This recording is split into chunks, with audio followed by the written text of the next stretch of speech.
takes a lot of courage, for somebody to decide, I don't want to experience this in my life anymore. I want to grow.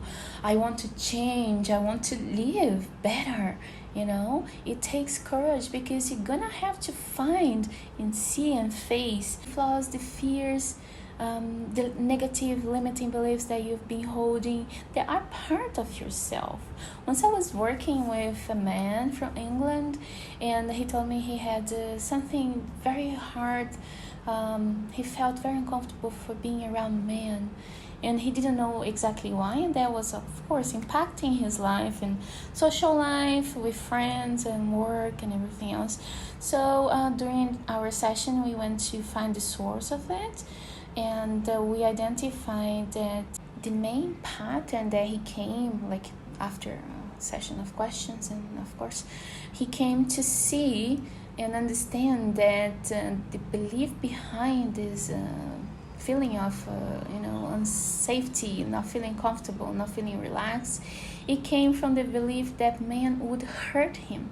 This is how he felt: man will hurt me. Of course, it didn't make any sense for him. How is that possible, that man will hurt me? So then we use the technique, the time paradigm, and 50-60% of people will remember what is the memory given that actually caused the pattern to start. And he remembered that when he was about 4 or 5 years old, he went to play with his friends on the street, and his older brother was there as well. And they were playing, they were happy, and then out of nowhere, an older man, which he classified as a very ugly man, came out on the top of a wall, and he was screaming, "Where is my daughter?"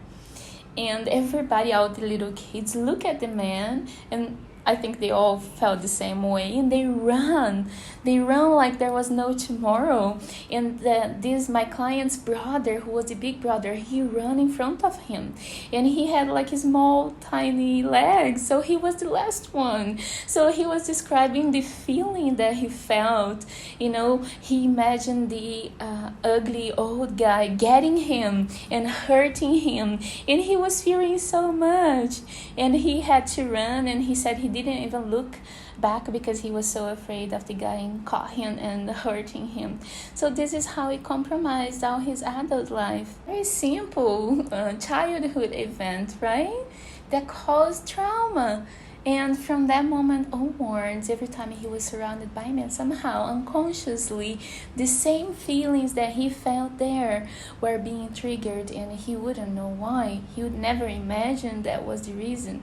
So this is the importance of being open and honest with how you feel. I don't think it's easy for him. My client was at that time 45 years old, if I'm not mistaken. It's not easy for a 45 years old man to say, "I have the feeling that man will hurt me." It takes courage to say this, to face this.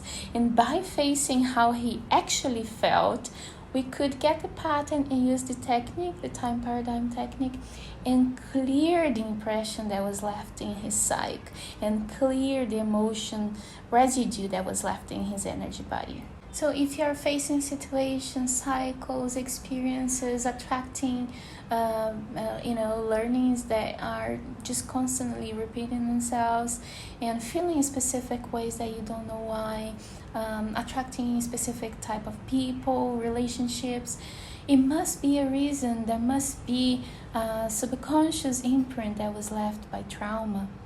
And that's so important to look and understand and clearing those imprints, so then you're free to see the world in a different way and experience different things, feel much better, because all those residues, they stay in the body, they stay in the energy body, and anybody can trigger you, anything can trigger you, and it will, because the emotion is in the system. It can't leave, unless you do something about it consciously.